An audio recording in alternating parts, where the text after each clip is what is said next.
Bom dia, meus queridos. Bom dia, Igreja Batista, Primeira Igreja Batista de Nova Iguaçu. Eu sou o diácono Giovanni Lazzaroni.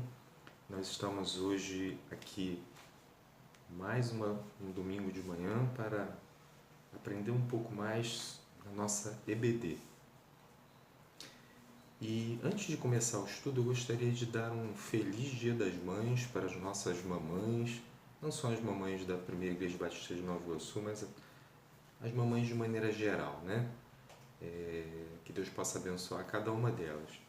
Meus irmãos, nós estamos hoje com a missão de falar sobre a forma de Jesus ensinar.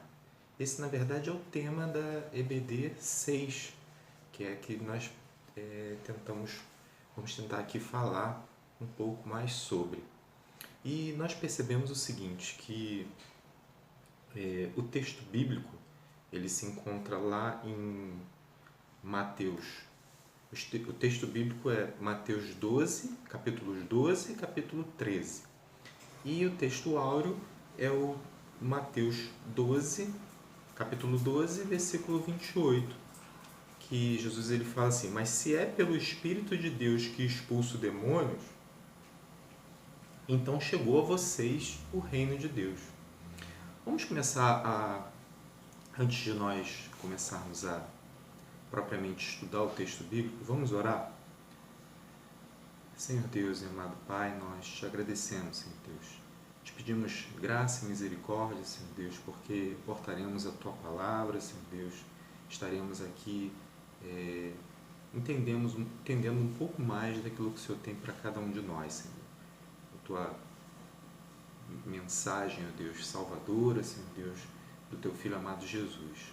Te agradeço, ó Pai, pela oportunidade que tenho de estar aqui manejando a Tua palavra, Senhor Deus, e compartilhando com os meus irmãos.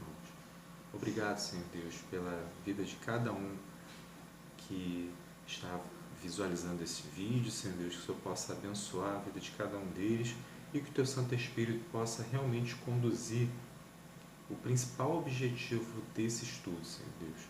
Que o Teu nome possa ser engrandecido, que a Tua palavra possa ser estudada com sinceridade e com singeleza de coração. Obrigado, Senhor Deus, por tudo. Essa oração que te faço em nome do Senhor Jesus. Amém. Bem, meus queridos, vamos então começar falando sobre professores. Né? A gente tem aqui alguns assuntos importantes para tratar. E aí eu vou começar falando sobre professores que marcaram a minha vida, né? Há professores que marcam as nossas vidas com a forma com que eles podem transmitir os estudos, né? Como eles transmitem o seu conhecimento.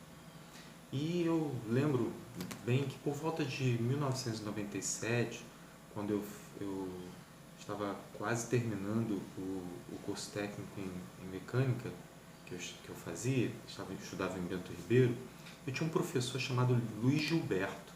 E aí ele era um professor de literatura, mas uma coisa interessante que, embora literatura não fosse uma matéria fundamental para que eu pudesse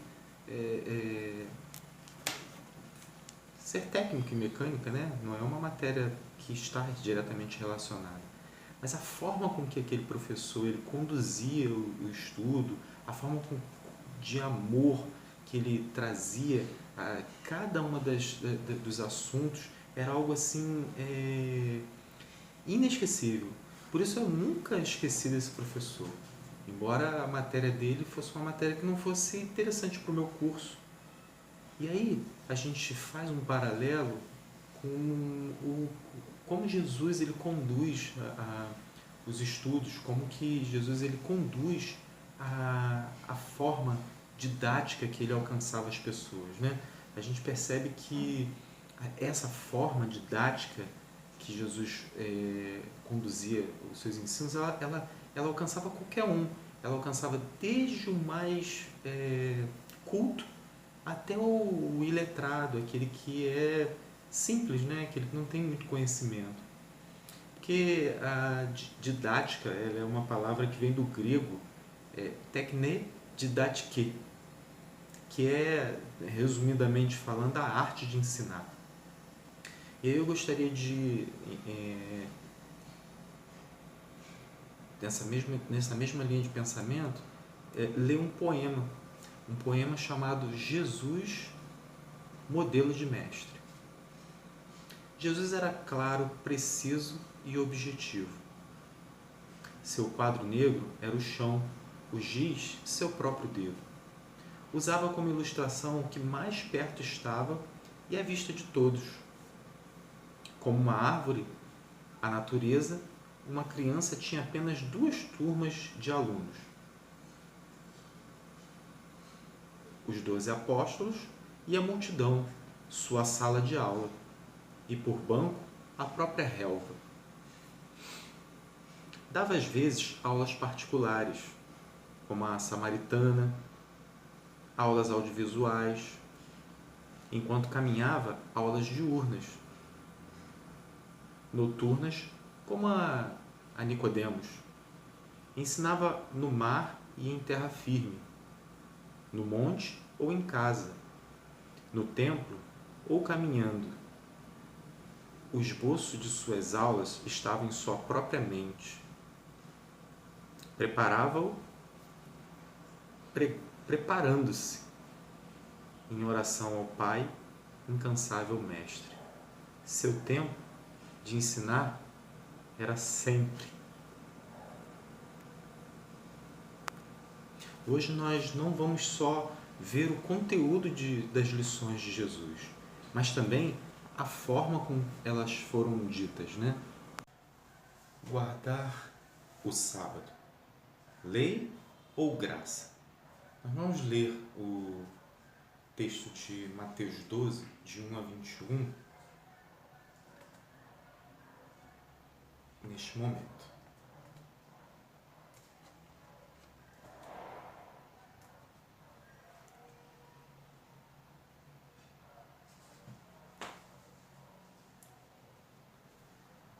Naquele tempo, passou Jesus pelas searas em um sábado, e os seus discípulos, tendo fome, começaram a colher espigas e a comer. E os fariseus, vendo isso, disseram-lhe: Eis que os teus discípulos fazem o que não é lícito fazer num sábado. Ele, porém, lhes disse: Não tendes lido o que fez Davi quando teve fome, e com os que ele estavam? Como entrou na casa de Deus e comeu os pães da proposição, que não lhe era lícito comer, nem ao que com eles estavam, mas só aos sacerdotes? Ou não tendes lido na lei que os sábados e os sacerdotes no templo violam o sábado? Ou não tendes lido na lei que aos sábados os sacerdotes no templo violam o sábado e ficam sem culpa? Pois eu vos digo que está aqui quem é maior do que o templo. Mas se vós soubesses o que significa misericórdia quero e não sacrifício, não condenaríeis os inocentes, porque o Filho do Homem até do sábado é Senhor. E partindo dali, chegou à sinagoga deles, e estava ali um homem que tinha uma das mãos mirrada. E eles, para acusarem Jesus, o interrogaram, dizendo: É lícito curar no sábado? E ele lhes disse: Qual dentre vós será o homem que, tendo uma ovelha, se num sábado ela cair numa cova, não lançará a mão dela e a levantará? Pois, quanto mais vale um homem do que uma ovelha? É por consequência lícito fazer bem nos sábados? Então disse aquele homem: Estende a mão. E ele a estendeu e ficou sã como a outra. E os fariseus, tendo saído, formaram conselhos contra ele para o matarem. Jesus, sabendo disso, retirou-se dali e, acompanhando uma multidão de gente, ele curou a todos. E recomendava-lhes rigorosamente que o não descobrissem, para que se cumprisse o que fora dito pelo profeta Isaías, que diz: Eis aqui o meu servo que escolhi, o meu amado em quem a minha alma se compraz. Porei sobre ele o meu espírito e anunciará aos gentios o juízo. Não contenderá, nem clamará, nem alguém ouvirá nas ruas a sua voz. Não esmagará a cana quebrada e não apagará o morão que fumega, até que faça triunfar o juízo. E no seu nome os gentios esperarão. Meus irmãos, nós estamos aqui diante de duas questões importantes, de duas situações importantes. A primeira situação é que Jesus ele é questionado, ele é acusado por aqueles doutores da lei, por aqueles homens da lei, porque seus discípulos estavam com fome e pegaram espigas para saciar num sábado.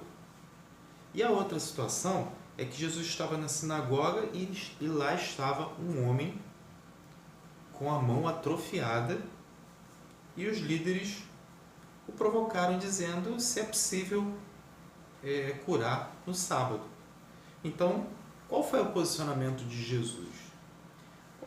Para nós, na verdade, lemos o texto bíblico e aí a gente precisa entender um pouco mais essa situação aqui para que a gente consiga entender qual foi o posicionamento de Jesus, né? A Bíblia ela mostra o que Jesus fez. Mas convém a gente saber o seguinte: primeira coisa é que sábado ele é repetido aí várias vezes nesse texto, né? Pelo menos 3 vezes. O sábado ele vem de uma palavra hebraica que quer dizer que é Shabat. Shabat tem a ver com o verbo shavat. Eu não sei se essa é a pronúncia correta, mas em resumo, esse verbo significa cessar, parar. Apesar de ser vista quase universalmente como descanso ou um período de descanso, uma tradução mais literal seria cessação, com a implicação de parar o trabalho. Entenderam, meus irmãos? Shabat é sábado, que quer dizer cessar, parar, mas literalmente ele tem uma tradução de cessação, ou seja, parar o trabalho. Então, o Shabat é o dia da cessação do trabalho, enquanto o que descanso é implícito, né? Mas não é uma denotação para a palavra em si. Ou seja, a ideia de Shabat é cessar, parar o trabalho. Não significa necessariamente dormir o dia inteiro, descansar o dia inteiro. Não é esse o objetivo da etimologia da palavra. Entenderam, irmãos, até aqui? Muito bem. Outra coisa interessante é a gente entender o significado de sábado para os judeus. O povo de Deus, o povo eleito, o povo abraâmico, né? O povo judeus em si. Eu estava dando uma pesquisada na internet, aí vi um vídeo muito interessante sobre um professor, Jonatas Matias, e ele estava falando sobre a importância do sábado para os judeus. E aí ele pegou textos do Pentateuco, né? Os irmãos sabem que Pentateuco são os 5 primeiros livros da Bíblia, né? Gênesis, Êxodo, Levítico, Números e Deuteronômio, né? É a lei. E ele pegou o texto de Êxodo 28, de 8 a 11, mas eu vou pegar o texto e vou falar só sobre o ponto principal, por que os judeus guardam o sábado. Primeiro motivo, nesse texto, ele diz o seguinte, que é um memorial da criação do Deus de Israel. Então, o primeiro motivo pelo que os judeus guardam o sábado é que é um memorial da criação do Deus de Israel. O segundo motivo está lá em Êxodo 23:12, que é uma razão humanitária. Na verdade, todos descansam. Perceberam, irmãos? E aí, eles guardam o sábado porque aproveitam esse momento de descanso para um descanso espiritual e mental. Muito bem. E o terceiro texto que eles usam é Deuteronômio 5,15, que o outro motivo é que é um memorial da escravidão do Egito. Então, o povo judeu guarda o sábado porque também usa como memorial da libertação do Egito. Então, esse memorial significa, se eles foram tirados da escravidão no Egito, significa que eles tiveram liberdade para servir a Deus. Entenderam, irmãos? E um outro motivo é em Êxodo 31, 16 a 17, que diz que a guarda do sábado pelos judeus é uma aliança entre Deus e os israelitas. Então, o motivo pelo qual os judeus guardam o sábado é isso, certo? Então, uma relação diretamente do povo de Israel.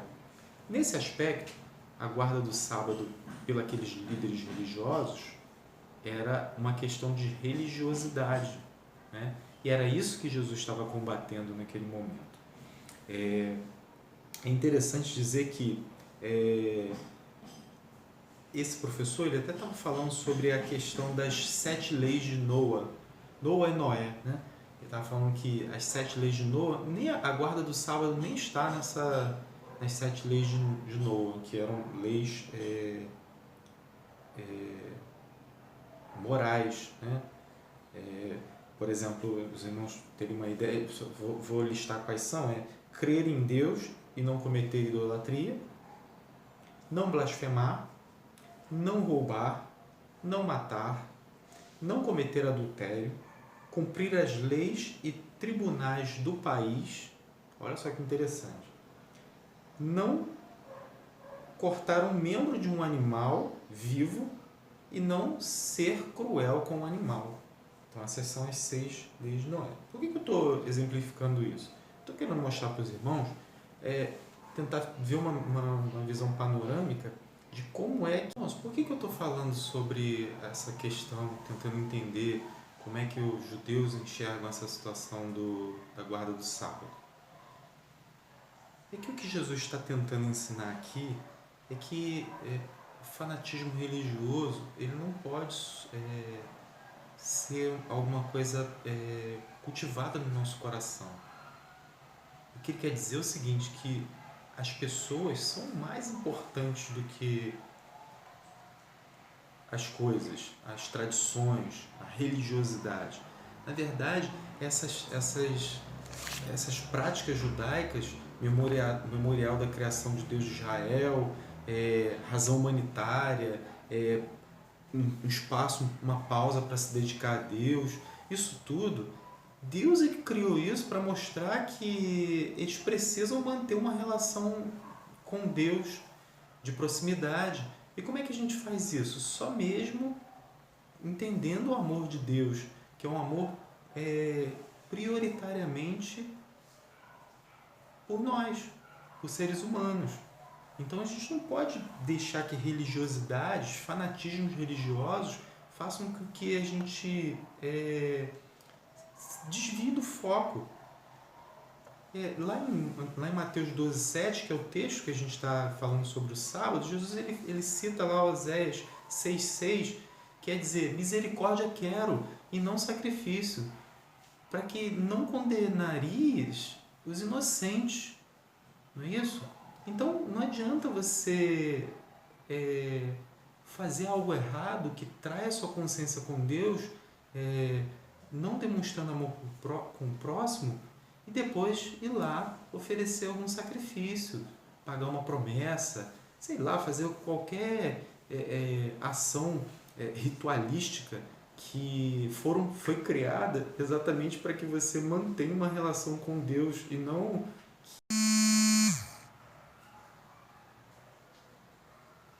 Então, o que a gente aprende com isso? 2 coisas importantes que a gente aprende com relação a isso. Aliás, nessas 2 situações. Quando o Jesus ele é criticado pelos seus acusadores de que os seus discípulos estavam comendo as espigas, ele fala que o ser humano é mais importante do que o ritualístico. Ele fala que o amor e o cuidado com a pessoa é mais importante do que guardar preceitos religiosos. Essa é a primeira lição que a gente tira. E a segunda é igualmente, quando ele demonstra misericórdia para aquele homem, que aqui no estudo da nossa lição, um comentarista, William Barclay, ele fala que esse homem, ele era o aleijado, né? Ele era um pedreiro ou um construtor que por um acidente ele trabalhava sempre. E aí por um acidente ele deixou de poder trabalhar. E aí ele não trabalhava nem no dia, nem nos dias que poderiam trabalhar e nem naquele dia que era a cessação do trabalho, que é o sábado. Então Jesus estava mostrando misericórdia com esse homem, e assim como mostrou misericórdia com os discípulos, e estava dizendo, olha, vocês devem fazer a mesma coisa. É o amor ao próximo que agrada a Deus. O ser humano, ele é mais valioso do que ritos. Bem, irmãos, outro ponto que eu gostaria de tratar com vocês está lá em Mateus 12, de 22 a 32, que é a acusação dos fariseus. Eu vou ler o texto bíblico para que a gente possa depois lançar luz sobre ele. Trouxeram-lhe então um endemoniado cego e mudo, e de tal modo o curou, que o cego e mudo falava e via. E toda a multidão se admirava e dizia, não é este o filho de Davi? Mas os fariseus, ouvindo isso, diziam, este não expulsa demônios, senão por Beelzebu, príncipe dos demônios. Jesus, porém, conhecendo os seus pensamentos, disse-lhes, todo reino dividido contra si mesmo é devastado, e toda cidade ou casa dividida contra si mesma não subsistirá. E se Satanás expulsa a Satanás, está dividido contra si mesmo. Como subsistirá, pois, o seu reino? E se eu expulso os demônios por Beelzebu, por quem os expulso então vossos filhos? Portanto, eles mesmos serão os vossos juízes. Mas, se eu expulso os demônios pelo Espírito de Deus, logo é chegado a vós o reino de Deus. Ou como pode alguém entrar em casa do homem valente e furtar os seus bens, se primeiro não maniatar o valente saqueando então a sua casa? Então, a leitura é de 12, de 22 a 32. Então, próximo é 30. Quem não é comigo é contra mim, e quem comigo não ajunta, espalha. Portanto, eu vos digo, todo pecado e blasfêmia se perdoará, mas aos homens... Aliás, desculpa, irmãos, 12:31. Portanto, eu vos digo, todo pecado e blasfêmia se perdoará aos homens, mas a blasfêmia contra o Espírito Santo não será perdoada aos homens. E se qualquer disser alguma palavra contra o Filho do Homem, ser-lhe-á perdoado. Mas se alguém falar contra o Espírito Santo, não lhe será perdoado, nem neste século, nem no futuro. Bem, nesse momento a gente está diante de uma situação interessante, que é Jesus cura um homem endemoniado, cego e surdo. Porque a gente entende o seguinte, os líderes religiosos da época também entendiam isso, que a pessoa que tinha uma doença, ela estava possuída por algum poder maligno. E aí eles fizeram acusações contra Jesus, dizendo que se ele tirava aquele espírito maligno, ele fazia aquilo por Beelzebu. Então a gente tem aí duas questões importantes. Uma é o argumento que os fariseus usavam contra Jesus, dizendo que ele expulsava demônios porque era de Beelzebu, e a blasfêmia contra o Espírito Santo. A gente vai tentar entender um pouco mais sobre essa questão, partindo do princípio que é o seguinte. A acusação. Quando os fariseus eles disseram que Jesus ele expulsava os demônios por Beelzebul, Jesus falou o seguinte, olha, Mateus 12, 25 diz o seguinte, Jesus, porém, conhecendo seus pensamentos, disse, todo reino dividido é contra si mesmo, é devastado, e toda cidade ou casa dividida contra si mesmo não subsistirá. E se Satanás expulsa Satanás, está dividido contra si mesmo. Então, como subsistirá o seu reino? Ou seja, se ele expulsava demônios ele dizia o seguinte, eu não só não sou usado por Satanás para expulsar os demônios, porque se assim fosse ele estaria combatendo o seu próprio reino, mas eu estou combatendo a Satanás justamente porque o seu reino está fragilizado. Então ele usa no versículo 27, e se eu expulso os demônios por Beelzebul, por quem eu expulsa então vossos filhos? Portanto, eles mesmos serão vossos juízes. Mas se eu expulso os demônios pelo Espírito de Deus, que é o nosso texto áureo, então é chegado a vós o reino de Deus. Jesus ele falou o seguinte, que não só ele aproveitou esse argumento lógico dos fariseus, acusando ele de expulsar demônios por ser de Beelzebul, e na verdade ele disse que não era, porque se ele expulsasse por Beelzebul, Satanás ele estaria dividindo o seu próprio reino. E Jesus disse o seguinte, olha, eu não só não expulso demônios por Beelzebul, como expulso pelo Espírito de Deus, e assim é chegado a vós o reino de Deus. Aliás, essa é uma dos grandes objetivos do Evangelho de Mateus. Mostrar que Jesus era o rei prometido, o Messias prometido, e que ele vinha estabelecer o reino de Deus na terra. Ele era o único capaz de mostrar para nós conduzirmos o caminho do reino de Deus, o próprio Filho de Deus. Ou então, o outro argumento interessante, grande tema desse texto aí, é a blasfêmia contra o Espírito Santo. Jesus está mostrando que não só ele era o Filho de Deus, como aquilo que os líderes religiosos estavam falando era contra ele, era uma blasfêmia contra o Espírito Santo. E blasfemar contra o Espírito Santo é exatamente rejeitar a obra da pessoa de Jesus. Veja bem, se você é alguém que está lendo a palavra de Deus e entende que a obra de Jesus é a obra de Deus, você está indo no caminho da salvação. Agora, se você lê a mensagem de Deus, percebe as obras de Jesus e não entende que isso conduz à salvação, pelo contrário, você faz como aqueles líderes fizeram, eles usavam a obra maravilhosa que Deus estava fazendo através de Cristo Jesus para dizer que aquilo era obra do diabo. Isso é blasfemar contra o Espírito Santo. É não aceitar a obra redentora de Jesus. Isso é a blasfêmia do Espírito Santo.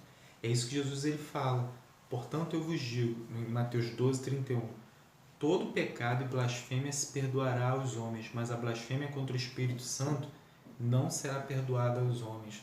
O que é essa blasfêmia contra o Espírito Santo? Rejeitar a Jesus. Essa não será perdoada. Deus não perdoará aquele que rejeita o seu Filho.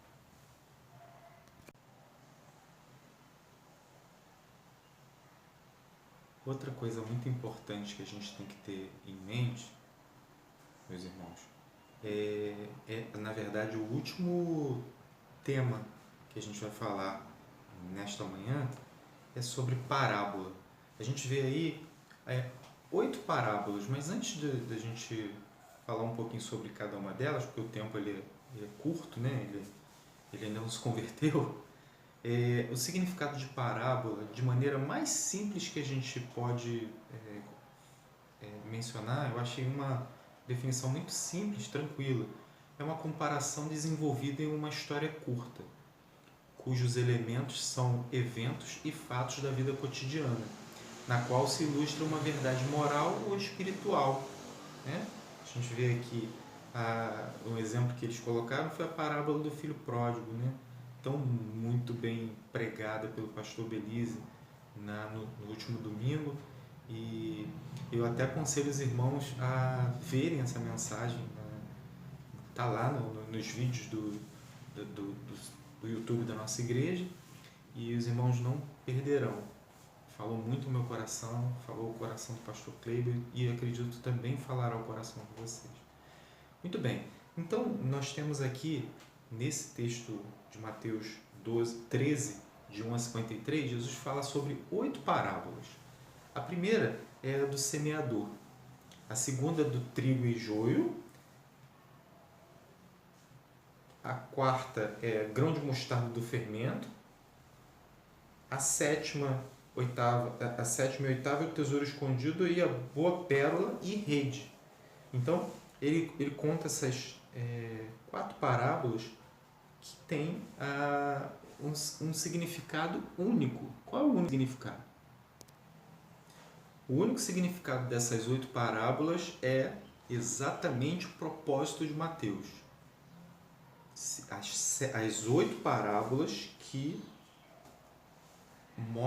falam sobre o reino dos céus, né? A primeira delas é do semeador, né? Jesus ele fala que faz uma comparação que um semeador ele saiu a semear, e aí ele foi achando alguns solos, né? Na verdade, ele acha 4 solos diferentes. O primeiro deles é que a semente que ele semeou, na verdade, isso é uma coisa importante que a gente tem a salientar, é que não está no semeador fazer a semente germinar. Essa é a obra do Espírito Santo. O semeador ele só precisa sair a semear. Então, o primeiro solo foi o caminho. E depois, uma parte dessas sementes que caíram no caminho, as aves vieram e comeram. E depois caiu em pedregais. E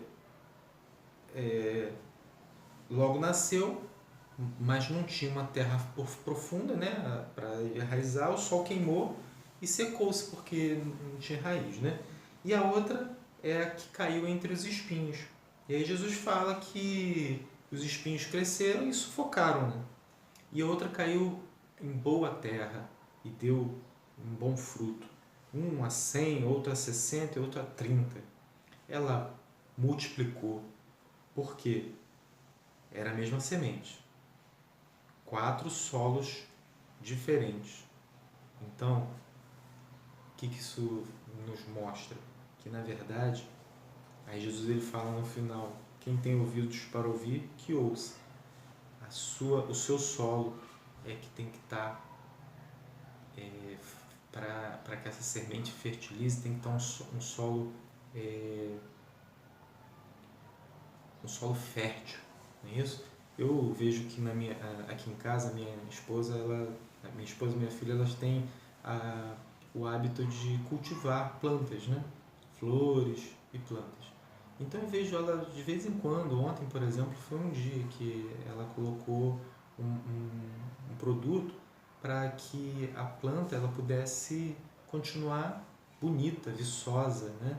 Ela pudesse continuar de uma maneira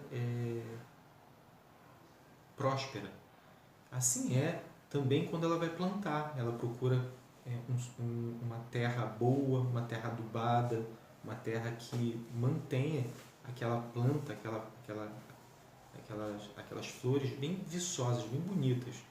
E aí, com isso, ela consegue cumprir o propósito, que é cultivar. Assim é na nossa vida. A semente ela é lançada no nosso coração, na terra fértil, para que a gente possa receber a palavra de Deus.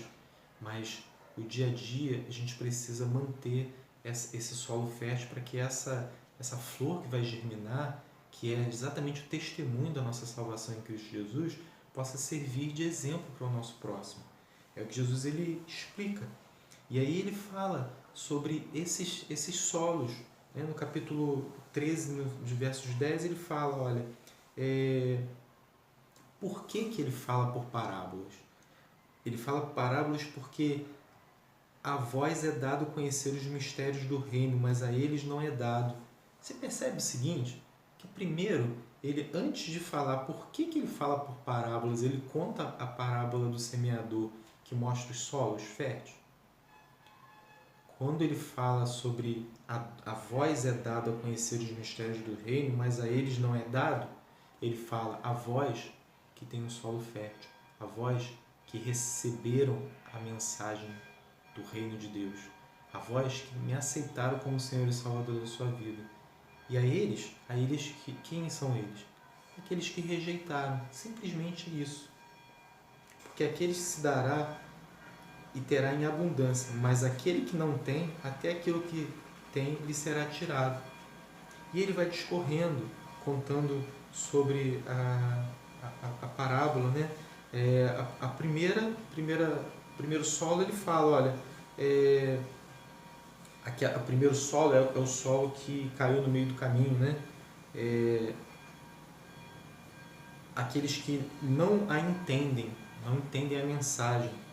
E vem o maligno, arrebata que foi semeado no seu coração, e este que foi semeado ao pé do caminho. Essas que ficam ao pé do caminho, elas ficam superficialmente, vem o maligno e tira. E aí aquela mensagem ela não faz mais efeito na vida da pessoa. O solo não conseguiu abrigar aquela semente para que ela pudesse germinar. A segunda situação é que a que cai nas pedras, ela não tem raiz em si. E aí chega a angústia, a perseguição por causa da palavra, a pessoa se ofende e aí também não frutifica, não germina aquela semente. E a terceira situação é a semente que cai em espinhos. Jesus ele compara os cuidados desse mundo, a sedução das riquezas, que aí os afazeres, a busca por coisas que não são prioritárias na vida do cristão, sufocam aquela palavra e ela acaba não germinando no solo que é o seu coração.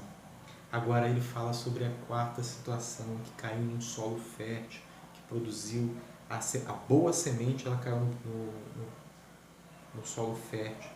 E aí ele produz 100, outros 60, outros 30. O que é isso? É você multiplicar a palavra de Deus, é você não se conter no seu coração da mensagem salvadora de Jesus e você fala para várias outras pessoas. Ou seja, aquela semente ela não só germinou no seu coração, como está produzindo frutos. Isso é maravilhoso. Essa é uma realidade do reino de Deus. E a outra parábola, a outra do trigo e o joio, está lá em Mateus 13, de 24 a 30, é o trigo, quanto mais maduro, mais fácil de colher. Ele fica maleável, né? Mas o joio é muito rígido e não se curva, fica enraizado e difícil de ser colhido. Pode ser abatido por fungos venenosos e colhido junto com o trigo e pode comprometer a qualidade desse. O que Jesus está falando sobre isso? Aqui, a menção, na revista, tem uma parte muito interessante que faz a comparação com falsos cristãos e falsas doutrinas. Falso evangelho que promete riqueza e sucesso. E aí, Jesus fala que precisamos ter sabedoria com esse joio no meio do trigo. Porque se o alvo é o reino dos céus, a gente precisa saber que essa é uma realidade no nosso meio. Pessoas que vão estar preocupadas não com a propagação do reino de Deus, mas sim preocupações egoístas, preocupações pessoais, preocupações que não têm a ver com o evangelho da graça e da misericórdia. Agora ele fala sobre o grão de mostarda e do fermento. Jesus ele fala que a semente da mostarda ela é muito pequenininha, mas crescendo é a maior das plantas. Isso mostra para a gente que o reino de Deus é um reino que nós precisamos ser humildes, percebermos a nossa situação miserável diante de Deus, pequena diante de Deus. Nós temos que ser sempre humildes. Mas Jesus ele fala que mesmo a semente sendo pequena cresce e a árvore é uma das maiores que podem existir. O outro exemplo é do fermento. Uma pequena parte que você coloca com uma medida grande de farinha, se não for o fermento, o bolo ele não cresce, ele não fica viçoso. Mas você não percebe o fermento. Ele faz uma diferença grande, mesmo em pequena quantidade. Assim é o cristão, assim é a visão do reino de Deus. E para finalizar, o tesouro escondido, boa pérola e rede, Mateus 13, de 44 a 53. Jesus ele vai falar sobre a parábola do tesouro escondido. Todas essas três parábolas, elas denotam uma coisa: a prioridade. É você perceber que escolheu o reino de Deus e priorizar ele na sua vida. O tesouro escondido, ele exemplifica também o reino dos céus é semelhante a um tesouro escondido num campo que um homem achou e escondeu. E pelo gozo dele vai, vende tudo quanto tem e compra aquele campo. Olha, percebeu que tem um tesouro escondido ali. Priorizou. Ele procurou vender tudo que ele tinha e focou naquele tesouro ali. Meus irmãos, como seria bom que a gente tivesse essa prioridade na nossa vida, a gente perceber que o reino de Deus ele é assim, ele, quando a gente percebe, ele é mais valioso do que qualquer coisa na nossa vida, qualquer bem que nós possuamos, né? E assim como também a parábola da pérola de grande valor. Outro sim, o reino dos céus é semelhante ao homem que negociante que busca boas pérolas. Olha, ele tem conhecimento, ele sabe quais são as pérolas valiosas, mas ele encontra uma pérola de grande valor e foi e vendeu tudo quanto tinha para comprar ela. Ele priorizou aquela pérola e aí ele foi feliz por isso, porque ele entendeu, ele sabia o valor que aquela pérola tinha. Será que a gente está entendendo qual é o grande valor da pérola que é o reino dos céus nas nossas vidas, meus irmãos? Nós como cristãos, será que nós estamos realmente valorizando isso? E por fim, ele fecha a parábola com a parábola da rede, da boa pesca, né? E aí os peixes bons, eles são separados dos ruins, eles são priorizados. Então a gente percebe que o tesouro, o reino de Deus é como bons peixes que caem naquela rede. E aí o pescador ele sabe quais são os bons peixes e por isso ele se alegra, por isso ele prioriza aqueles bons peixes. Que Deus possa abençoar nós nessa manhã e que Deus possa completar no coração dos irmãos aquilo que eu não pude falar. Vamos orar. Senhor Deus e Pai amado, te agradeço, Senhor Deus, por essas lições da Tua Palavra, Senhor Deus, que possam estar guardadas nos nossos corações. Obrigado, Pai. Dê-nos um domingo de Dia das Mães especial, Senhor Deus, mesmo que nós não possamos estar com as nossas mães, ó Pai, por algum motivo, ou que por causa da pandemia, ou qualquer que seja o motivo, Senhor Deus, mas que o amor que nós sentimos por elas, ó Deus, possa transpor essas barreiras. Pai amado, muito obrigado pela vida das mães que nos cercam, Senhor Deus, que tem um papel fundamental, Deus, na Tua igreja, Senhor Deus, e na sociedade de maneira geral. Continua, Deus, dando sabedoria a cada uma delas, Senhor Deus. Continua dando a elas, ó Pai, esse amor que só pode ser explicado pelo Teu Santo Espírito, ó Pai. Esse amor que emana de Ti, que nós possamos continuar refletindo este amor misericordioso. Obrigado, ó Pai, por estar falando contigo. Abençoe as nossas vidas. Dê-nos uma noite, uma manhã e um dia na Tua presença. Essa oração que te faço em nome do Senhor Jesus. Amém.